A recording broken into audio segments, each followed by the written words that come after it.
then he doesn't enjoys the powers and privileges of speaker, but his position is as a tribunal. This is a tribunal, and here I am in the shape of a tribunal judge or whatever you want to say, and here is the registrar, my secretary.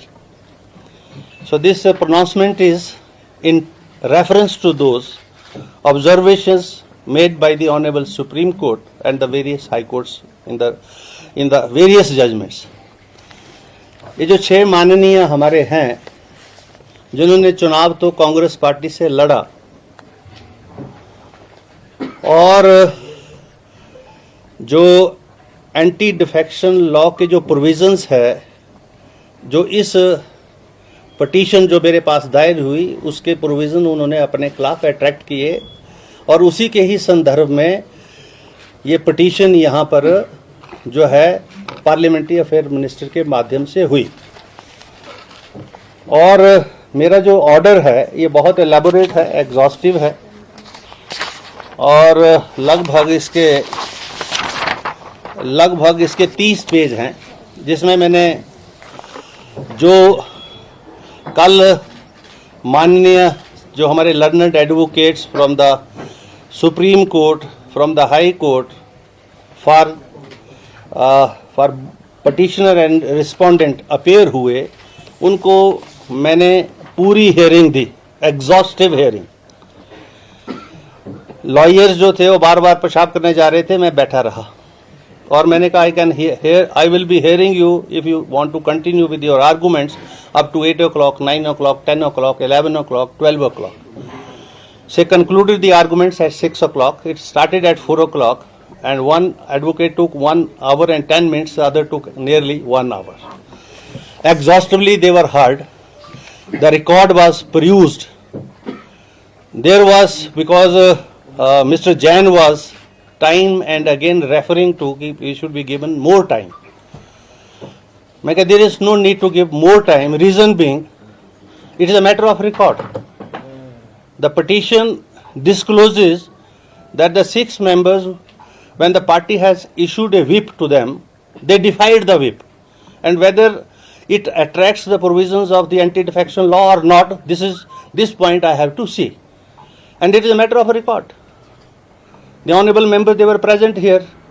They have marked their presence in the Vidhan Sabha register that we have seen. That is a part of the record also. And when these cut motions and the demands were put to vote, they were not inside. Yesterday also the finance bill, when it was presented in the house and it was to be passed, they were not there in the house. So they had defied the whip and they have attracted the provisions of the anti-defection law. And the judgment part is, and you can ask further questions also. Consequently, after this, I hold that the respondents have incurred disqualification under para 2, 1,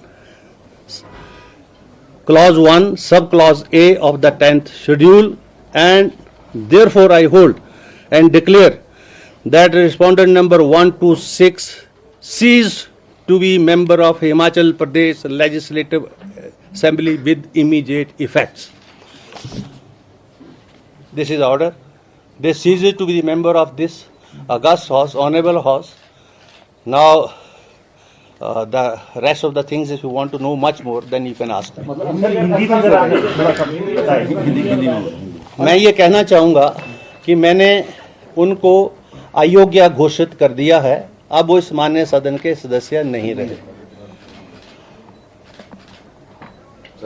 और अब ये judgement जो है, that is for judicial scrutiny also, that will be, you see, चाहे high court होगी चाहे supreme court होगी, इसकी जुडिशियल स्क्रूटनी भी होगी।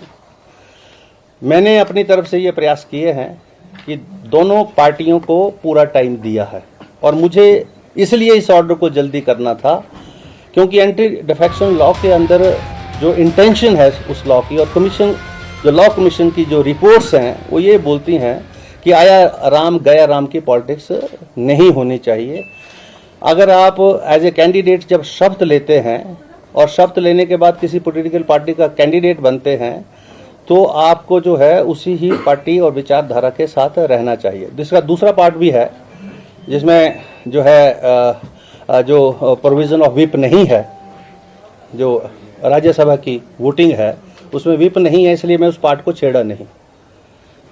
मैंने उस पार्ट पर मैं नहीं गया, मैं सिर्फ उस पार्ट पर गया हूं जो एंटी डिफेक्शन लॉ के प्रोविज़न को जो है अट्रैक्ट करता है। वो भी पार्ट जो है उसके ऊपर भी मैंने अपना व्यू पॉइंट दिया इस जजमेंट में कि सुप्रीम कोर्ट उस चीज़ को भी अच्छे तरीके से दोबारा से देखे, और जो इलेक्शन कमीशन की जो डायरेक्शंस हैं जिसमें उन्होंने वोट जो है दिखा के डालने की बात कही है, नहीं दिखाएंगे तो इनवैलिड हो जाएगा वोट। लेकिन वोटर तो ठीक है कि वोटर जो है स्वतंत्र होना चाहिए वोट देने के लिए और उस पर किसी प्रकार का दबाव नहीं होना चाहिए, लेकिन वो जो वोटर है, जो लोकतंत्र प्रजातंत्र की जो मूलभूत नींव है, जहां चुनाव होता है, पार्लियामेंट्री डेमोक्रेसीज और के माध्यम से पार्लियामेंट बनती है, असेंबलीज बनती हैं, वो जो एथिक्स है उसको भी तो जो है उस एथिक्स के अनुरूप भी तो काम करे।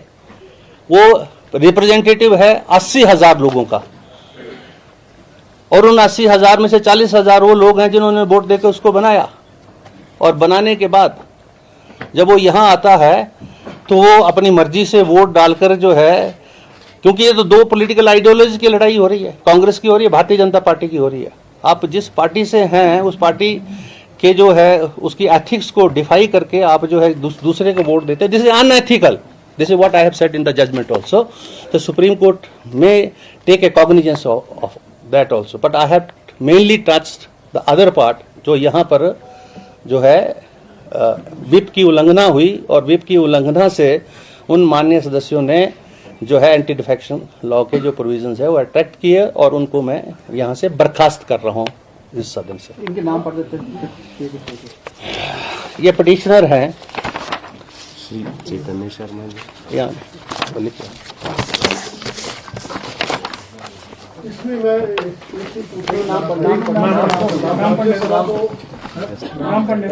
छः ये पिटिशनर 6 के खिलाफ थी ये।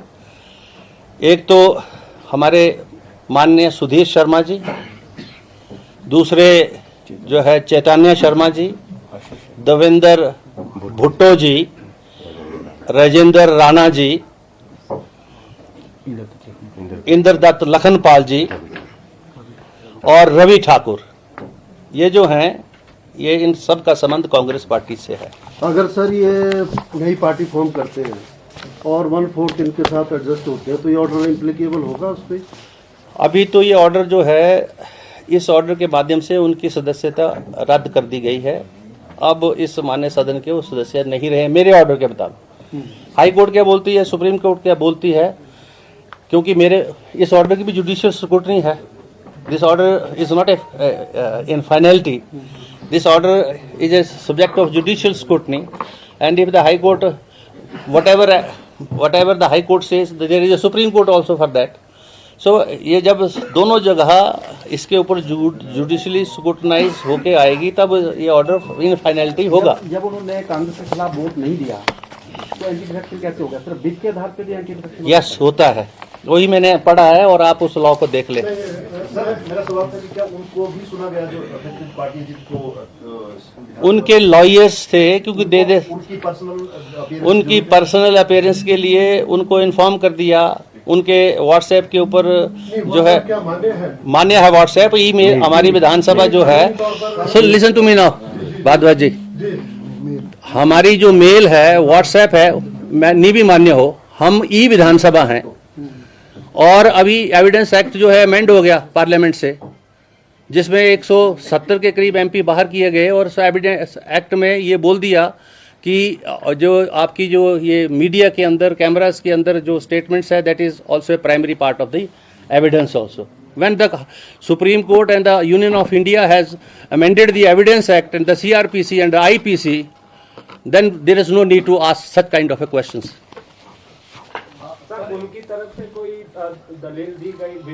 उनकी तरफ से बार बार वकील साहब एक ही मुद्दे को बोल रहे हैं, मुझे और टाइम चाहिए, और टाइम चाहिए। मैंने कितना टाइम चाहिए आपको? क्योंकि ये इशू तो ये है कि चुनी हुई लोगों के द्वारा मेजॉरिटी की सरकार जिसको सत्ता 5 वर्ष के लिए सौंपी गई है, आपका जो एक्ट एंड कंडक्ट आपके क्लाइंट्स का है, क्या वो जो लोगों की मंशा है उसके अनुरूप है या नहीं है? मुझे तो सिर्फ ये विषय देखने हैं यहाँ पर।